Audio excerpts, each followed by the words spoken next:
ओम मंगलम भगवान विष्णु मंगलम गुरुध्वजा मंगलम पुंडरीकाक्ष मंगलाय तनोहरि। ओम वक्रतुंडे महाकाय सूर्यकोटि समप्रभ निर्विघ्नं कुरु मे देव सर्वकार्येषु सर्वदा। गजानना भूतनाथ कंजलफलचारुभक्षणम् उमासुतं शोकविनाशकारं नमामि विघ्नेश्वरं पादपङ्कजम्।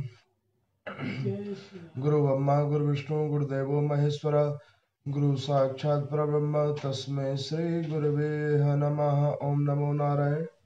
आप सभी श्रद्धालु जनों को ओम नमो नारायण। जय श्री राम। लोमेश ऋषि कहते हैं कि देवताओं के इस प्रकार से प्रार्थना करने पे पर्वत श्रेष्ठ हिमवान हंसकर बोलने लगे कि एक तो मैं अचल हूँ, चल फिर सकता नहीं, दूसरे मेरे पंख भी काट दिए गए हैं, अतः उड़ मैं सकता नहीं। और देवताओं, यदि तारकासुर संहार में मेरी सहायता आवश्यकता है तो मैं पूछ सकता हूँ कि कैसे ऐसी होगी। तब देव आकाशवाणी हुई कि शिवजी के पुत्र के द्वारा ही तारकासुर का वध होगा। तब देवता बोले कि हे गिरिराज, अब देवताओं के कहने पे सिद्ध करने के उद्देश्य से भगवान शंकर के विवाह के लिए स्वयं ही एक कन्या को उत्पन्न करें। तब हिमवान ने अपनी सौमुखी स्त्री से एक श्रेष्ठ कन्या उत्पन्न करने की वार्ता कही और उन्होंने कहा कि हे देवी, हे महामते, मैंने आपकी बात सुनी, परंतु कन्या स्त्रियों के शोक डालने वाली होती है। हे देव, किसी भी प्रकार से परोपकारी रूपेण आप कन्या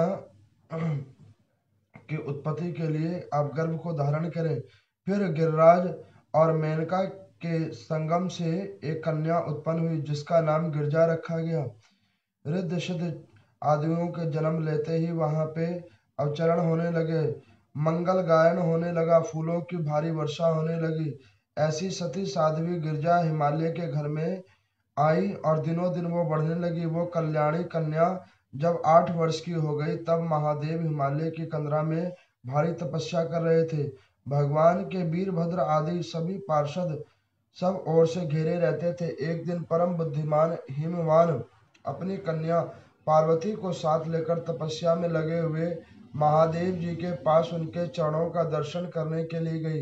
हिमवान ने देखा कि उनके स्वामी भगवान महादेव तपस्या में लीन है, उनके नेत्र बंद हैं, मस्तक पर जटाजूट शोभा पा रहे हैं, उसकी चंद्रमा कला विभूषित हुए हैं।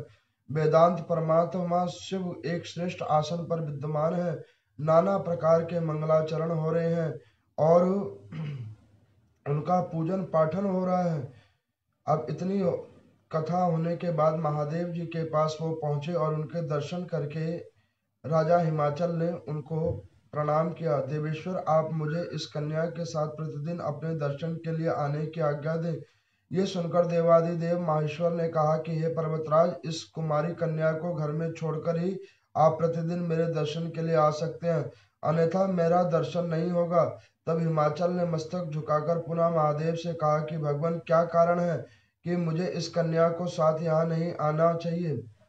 भगवान शंकर ने हंसते हुए उत्तर दिया, ये कुमारी सुंदर कटी भाग से सुशोभित पतले अंगों वाली तथा मृदु वचन बोलने वाली है, अतः मैं तुम्हें बार बार मना करता हूँ कि इस कन्या को समीप न लेकर आवे। भगवान शंकर का ये निष्ठुर वचन सुनकर गौरांग पार्वती तपस्वी शिव से इस प्रकार बोली कि हे शंभो, आप शक्ति से संपन्न है, मन तथा भारी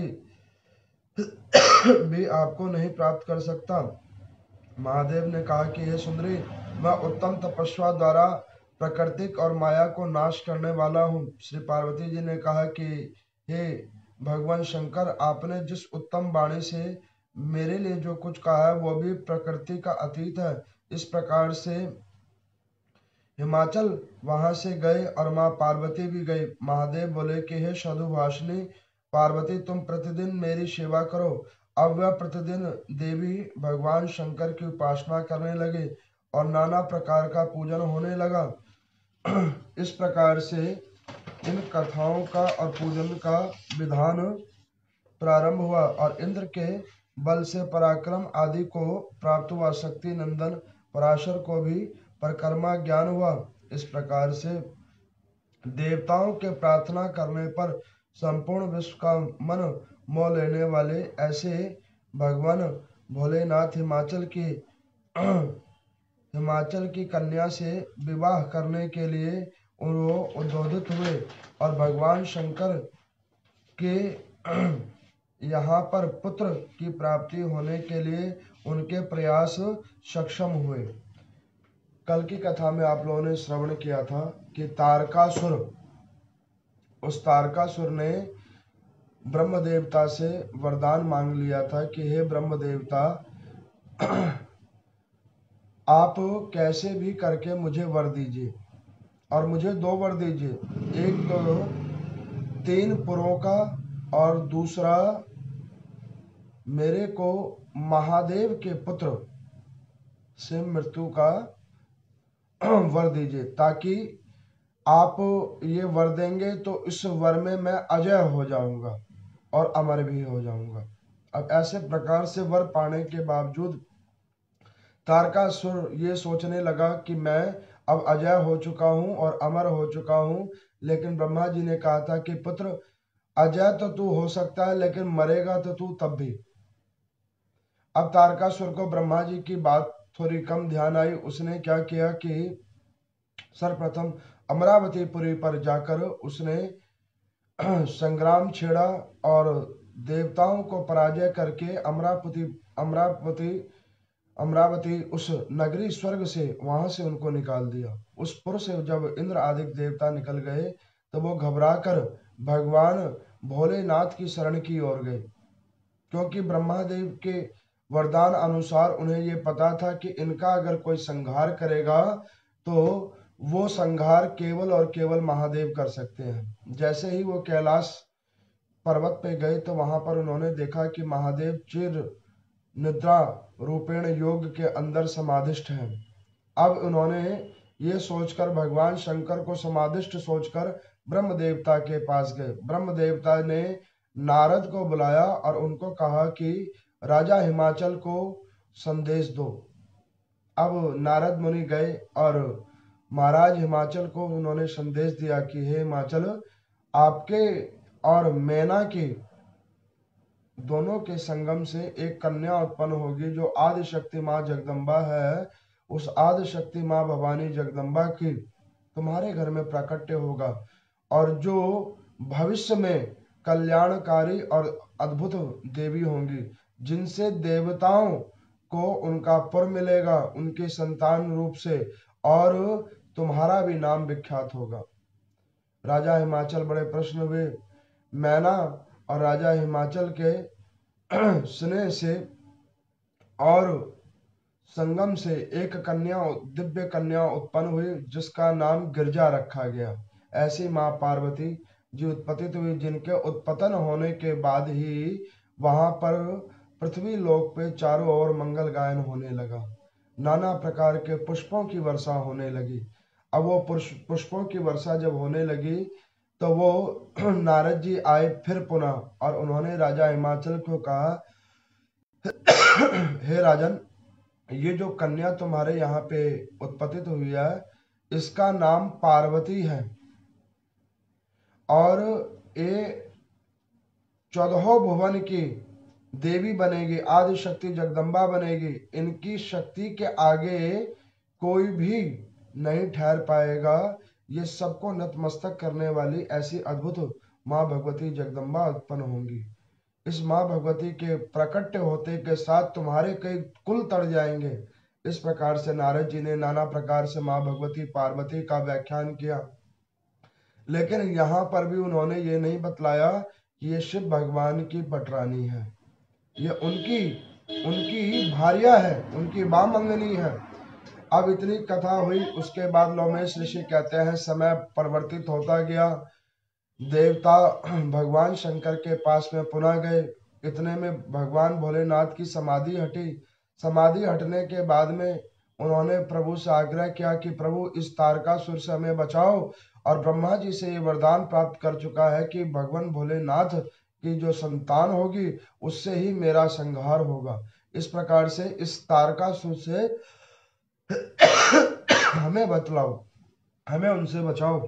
अब इस प्रकार से भगवान भोलेनाथ ने कहा कि कोई बात नहीं, अगर ब्रह्मा जी ने जब ऐसा वरदान दे दिया है तो जरूर कुछ कल्याणकारी ही होने वाला होगा आप लोगों के लिए। अब भगवान शंकर जी ने माँ पार्वती जी का पहले ज्ञान विवेक का परीक्षण करने के लिए गए। इधर जैसे ही माँ पार्वती थोड़ी आयु में बड़ी हुई, थोड़ी आयु उनकी किशोर अवस्था की ओर गया, तो उन्होंने एक दैनिक कर्म क्या बना लिया था कि शिवलिंग बनाकर वो रोज वहां पर भगवान शंकर की पूजा किया करती थी। अब आपको मैं बतलाता हूँ, कई प्रांतों में कहते हैं कि महिलाएं जो है सो शिवलिंग की पूजा नहीं करती है, कन्याएं शिवलिंग की पूजा नहीं करती हैं। अब आप अभी कथा में श्रवण कर रहे हैं कि सर्वप्रथम शिवलिंग की पूजा किसने की, तो माँ पार्वती ने। उस शिवलिंग की पूजा करने पे, उस व्रत को रखने पे भगवान भोलेनाथ वहां पे प्रकट हुए हैं। उन्होंने एक साधु का रूप बनाया, पार्वती जी के पास जाकर पूछा कि अरे कन्या तो किसकी पूजन कर रही है। तो उन्होंने कहा कि मैं देवादिदेव महादेव की पूजा कर रही हूँ, जिनको मैं अपना पति स्वरूप मान चुकी हूँ। तो वो साधु रूप वाले भगवान शंकर ने कहा कि अरे पुत्री, ऐसे शिव के साथ तुम विवाह करके क्या करोगी, जिसके पास ना तो रहने के लिए घर है, ना खाने के लिए भोजन है, और ना वो वस्त्र पहनता है, ना कोई अलंकार पहनता है, निर्जीवन रहता है, निर्जन जगह पे वो रहता है, पर्वत की कंदराओं में रहता है। नाना प्रकार की भगवान शंकर ने अपनी ही व्याख्यान किया। जब अपने नाना प्रकार के व्याख्यानों को उन्होंने किया, तो उसके बाद भी गिरजा जी ने कहा कि नहीं, अब चाहे भगवान शंकर कहीं भी रहते हो, कैसे भी रूप के हो, कुछ भी करते हो, अगर मेरा वर्ण होगा तो भगवान भूत भावन शंकर जी के ही द्वारा होगा। अब ऐसे करके भगवान शंकर ने नाना प्रकार से अपनी ही कई बुराइयों को किया, और माँ पार्वती ने उसको सारी बुराइयों को सुनकर उन्होंने कहा कि प्रभु कुछ भी हो जाए, मैं विवाह करूंगी तो भगवान भोलेनाथ से ही करूंगी। अब इतनी कथा हो जाने के बाद लोमेश ऋषि कहते हैं, भगवान शंकर ने माँ पार्वती की इतनी निष्ठा को जानकर, इतने स्नेह को जानकर उन्होंने वरदान दिया साधु रूपेण कि जाओ देवी, अब तुम्हें भगवान शंकर ही मिलेंगे, तुम्हारे पति स्वरूप रूप में भगवान शंकर ही तुम्हें प्राप्त होंगे। और ऐसा वरदान देकर प्रभु वहां से शंकर चले गए। जब प्रभु वहां से माँ पार्वती को वरदान देकर चले गए, तो वो कैलाश पे वास करने गए। तो वहां पर कैलाश वासीन होने के बाद में वहां पर फिर सभी देवी देवतागण वहां पर एकत्रित हुए। उन्होंने भगवान शंकर को कहा कि प्रभु, हमारे अनुरोध पे आप माँ पार्वती की तपस्या को देखने के लिए गए थे, अब ये मांगलिक अवसर कब आएगा जो आपका और माँ पार्वती का पानी ग्रहण संस्कार होगा। तो उन्होंने कहा कि देखो, तुम्हारे कहने पे ये तो मैंने कार्य कर दिया, लेकिन आगे जो विधि की संरचना करते हैं ब्रह्मदेव, उन ब्रह्मदेव के पास में जाकर आगे का कार्यभार पूछो। तब ब्रह्म देवता के पास में सारे देवी देवतागण पहुंचे हैं। उन्होंने जाकर निवेदन किया है। फिर उन्होंने कहा कि अरे पुत्रों, मैं तुम्हें बतलाता हूँ, अब भूत भावन भगवान शंकर का विवाह भी नजदीक ही आ गया है।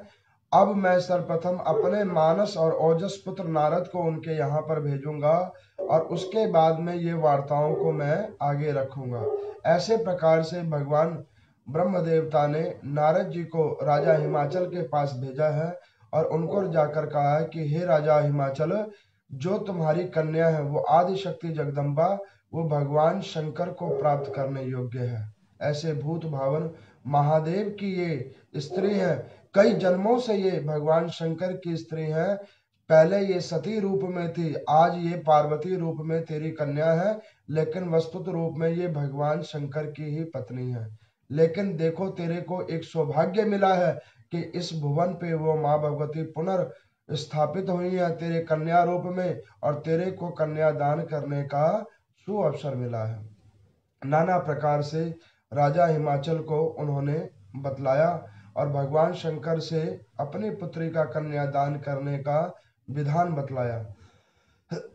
इतना विधान बतला देने के बाद में राजा हिमाचल ने कहा कि देखो नारद जी, मैं तो जानता हूं कि भगवान शंकर महादेव हैं, लेकिन मेरी जो पत्नी है वो नहीं जानती कि ये साक्षात महादेव हैं। ऐसे वो भूत भावन है, वो मेरी पत्नी नहीं जानती है। तो सो मैं आपसे निवेदन करता हूँ कि कृपा करके जब तक विवाह हो ना जाए तब तक आप अपने मुख से नहीं बतलाना कि भगवान भोलेनाथ का ऐसा रूप है, ऐसा स्वरूप है और ऐसी जगहों पे वो वास करते हैं। जो होगा वो मैं स्वयं ही बतलाऊंगा। नारद जी ने कहा तथास्तु, हमें तो देव कार्य से मतलब है, आगे तुम अपने मन से जैसे भी जिनको बतलाओ। तो आगे जो शिव विवाह की कथा जो है और कुमार का जन्म, कार्तिकेय कुमार जी का जन्म, तारकासुर का वध और आगे प्रभु भोलेनाथ की कृपा से आगे की और जो कथा होगी वो अग्रिम दिनों में आपको सुनाई जाएगी। ओम नमो नारायण।